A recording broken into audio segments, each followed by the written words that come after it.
So who actually came up with the term X Factor? And how the hell did we all realize what it meant the moment they said it? I don't know, these are the type of questions I ask in my intros because I don't know what the hell else I'm doing. Southwest Division of the NBA. You already saw Gordon Hayward in the Utah Jazz, there's Russell Westbrook in the Oklahoma City Thunder, Damian Lillard and the Portland Trail Blazers, as well as two other teams that I can't remember, but I'm going to remember once the footage pops up because I don't frickin' know. The Denver Nuggets, the last one's the T-Wolves. The guys on these teams who might not be the premier players, but they hold a lot of value, whether it be in the present moment or towards the future, a guy who could really dictate the direction of a franchise. We're going to start in Utah, and Gordon Hayward's having a hell of a season for them, and he seems to be their primary player and offensive option. Rodney Hood seems like a steal of the draft that he was in that I can't frickin' remember. And Rudy Gobert is definitely the backbone of the team with the intimidating rim protection as well as overall defense and rebounding that he provides for them. But he's not going to be the X factor for them, in my opinion. And Derek Favors as a pick-and-roll option, an athlete, and a post-up option is great, but you gotta give this to frickin' George Hill. And similar to Andre Iguodala, if you've watched my channel for any extended period of time, 1, thank you. 2, you know I frickin' love George Hill, man. I've been driving the bandwagon to this guy ever since the Jazz traded him, and Indiana just kind of said, we'd rather go with Jeff Teague. Hill is a two-way player. He's one of the best defensive point guards in the NBA, and if you don't realize that one, I mean, it's true, so I guess you might as well accept it. Kyle Lowry had some nightmares about him in the postseason a couple years ago, but his ability to be efficient and know how to make the right play on offense, it's really good, and Reddit just loves him, and let's be honest, that's pretty much the main accomplishment of the NBA. If Reddit likes you, then you're good, or something, I don't know. The interesting thing about George Hill, though, is while he's always had the reputation of a defensive player and a smart offensive one who could play off-ball, he's really been forcing the issue this year offensively. Kind of like uncharacteristically putting up about 20 points per game as I show him playing defense in the clip because that makes sense. He's only played in 11 games, and I guess that could be the one thing where you'd say, is he really the X factor if he's only played that many? Well, they acquired him because they've been missing a point guard for a while now, and he was making quite an impact for them before he got hurt, so I imagine once this Utah roster is healthy, and the 1 through 5 is George Hill, Rodney Hood, Gordon Hayward, Derek Favors when he gets back from his injury, and then Rudy Gobert, I think this Jazz team is pretty damn scary, because you'll have George Hill, who can put the ball on the floor as I voice crack, Rodney Hood and Gordon Hayward can do the same thing. It's just a lot of good stuff, and you have a very good defensive point guard in Hill, as well as a hell of a defensive center in Rudy Gobert. Derek Favors is also very good there. But it all starts with Hill. Well, it doesn't start with Hill, but I feel like he was the finishing touch as he warped through Anthony Tolliver there. Frickin' 2K sometimes, man. This team was always looking for that real starting point guard. I mean, they acquired Shelvin Mack a year ago, and it was like a revelation. So they got a real professional now with George Hill at the point guard spot.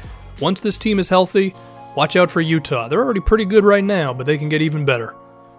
Speaking of point guards, Russell Westbrook's a pretty good guy. I don't know if he watches my videos, but I have a decent idea that he does. Don't ask for my evidence on that, because frankly I don't have any, but I'm trying to make a bad joke. But as awesome as Westbrook is, and of course he's the driving force of Oklahoma City, you gotta give this one to Steven Adams. And if you remember a couple days ago, or something, I don't remember, I gave Cody Zeller the X factor of the Charlotte Hornets for his ability to score in the pick and roll, as well as play defense all around the floor. Steven Adams is very similar.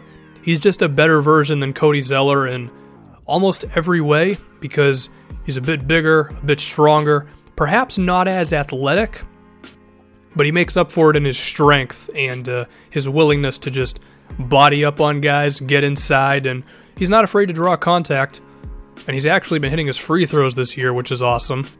And Adams' chemistry with Westbrook in the pick and roll has been pretty damn impressive. He's not super polished offensively, but he can definitely catch as well as finish inside the paint and around the rim. And then there's the defense, which is just awesome. He's one of the best defensive big men in the NBA. And I was talking a moment ago about how he and Cody Zeller are similar, but Adams is better. Steven Adams also looks way more freaking intimidating than Cody Zeller. I mean, Cody Zeller looks like your accountant, whereas Steven Adams with the tattoo and the beard and the long hair, I mean, he's just got the perfect look as when you're driving inside, you're like, I don't want to freaking go near that dude. I'm going to pull up for this 15-footer, and then Westbrook's going to dunk on you at the other end. So Steven Adams does a good job. Now, in the case of the Portland Trailblazers, Damian Lillard is great. He's one of the best scoring options, as well as just best players in the NBA, with how he has carried the Blazers throughout their kind of a shift going from the LaMarcus Aldridge-led teams to this more younger one. More younger, some nice redundant English for you. But Mo Harkless is the X factor of this team because he actually gives them something that they're really struggling to find at the moment, which is defense. The Blazers are, last time I checked, the worst defensive team in the NBA, and they've had some real bad nights against. I mean, just pick a random game and you'll find them just giving up way too many damn points, to the point where even if they're strong offensively, they just can't make up for how many buckets they're giving up on the other end. But Harkless is a guy who can defend multiple positions for them. If he ends up on a shooting guard, a small forward, sometimes even a power forward or a point guard, he's going to be okay. I mean, he's got a nice, athletic, tall frame, and given how much they're struggling on the defensive side of the floor, it's good to have one guy that you can lay your hat on. Hopefully Aminu can have the same impact as the season goes, but he's also grown offensively. He's been willing to post up this season, which I didn't know until Zach Lowe told me, and then I went through some of his highlights and I'm like, oh yeah, he's right.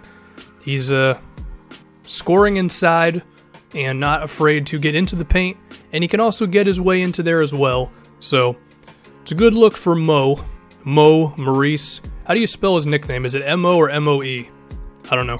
The shooting has also improved as well. He's around 36% from outside, so as an offensive option, he's averaging a solid 13 points per game. He can post up, he can hit from outside, he's effective on the open floor, and he's the one defensive guy for the Blazers at the moment. So shout out to Mo, and hopefully they can get some other guys to help him out. Now, the Denver Nuggets are one of the weirdest teams in the NBA because they have veteran players as well as young guys mixed together, but they're not a good team, but they don't seem to want to commit to one side. Personally, I think Jamal Murray is a star in the making with his shooting, and Nikola Jokic seems like a pretty safe bet as a quality center given his just skills. I mean, his 15-foot jumper is pretty damn effective, and I wouldn't be surprised if he develops a three-point one if he hasn't already.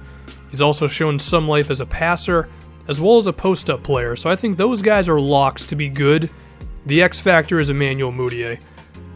And this long clip coming up is pretty much going to sum up Mudiay as a player. You see, he's trying to get by Mike Conley, and it's not really happening, but you call enough screens, and eventually he's going to get by and force the defense to, provide help and all that. Depending on what day of the week you watch Mudiay, sometimes he looks like the next coming of Steve Nash with his playmaking abilities and how he can get within the three-point line and find open guys. And you look at him and you're like, oh, this guy, he can be a hell of a point guard in the NBA. He seems like he has real abilities on that side of the floor. I mean, he averaged over 5 assists in his first season. He seems like he can be a good scorer sometimes. He can attack inside, and hell, there was a game against the Celtics where he hit like 7 3-pointers. But then there are other times when Mudiay looks like he's having a really tough time scoring from everywhere. He has shot below 40% both of his seasons in the NBA. He still struggles with the outside shot. And when you are just incapable of being effective when it comes to scoring as a point guard, and it's from everywhere, he struggles at scoring at the rim too. It's very difficult to be effective as a playmaker and all the other things you want from a guard. So that's what it is with Mudiay. What are we going to get? Are we going to get the guy who can't score and isn't really effective, or are we going to get the dude who looks like an athletic freak who can average 10 assists per game and attack the rim like a crazy person? I don't know, and we're going to have to find out. And finally, the Minnesota Timberwolves, who have disappointed me this season, as I thought they were going to be like the 8th seed in the Western Conference. That's probably not going to happen now. Karl Anthony Towns, of course, he still looks like a rising star. Same thing can be said for Andrew Wiggins, who has progressed in his outside jumper this season. Zach LaVine is also pretty damn exciting as well, but defensively they suck. But they also have a hole at the point guard position in Ricky Rubio, who is similar to Moutier with his inability to score. So I'm going to give this one to Chris Dunn, because I believe Dunn could be the one piece that they're missing. He has shown life as a defensive point guard already, and they definitely need defense. But I also think when you have three guys that are this talented, with Zach LaVine and Andrew Wiggins and Karl Anthony Towns, you need someone who can kind of bring them all together. And I don't mean that they dislike each other or they don't know how to play off of each other, but you need the guy to kind of make it all click, and Chris Dunn could be that. Kind of like how Rajon Rondo was for the Celtics when they had the big three. He made Kevin Garnett, Paul Pierce, and Ray Allen's life so much easier. I think Dunn has a similar opportunity with these T-Wolves, and also maybe he can be the on-floor leader for them, because they have three immense talents, but it doesn't seem like any three of them really have risen up and become the leader of the team. Perhaps Chris Dunn can be that guy?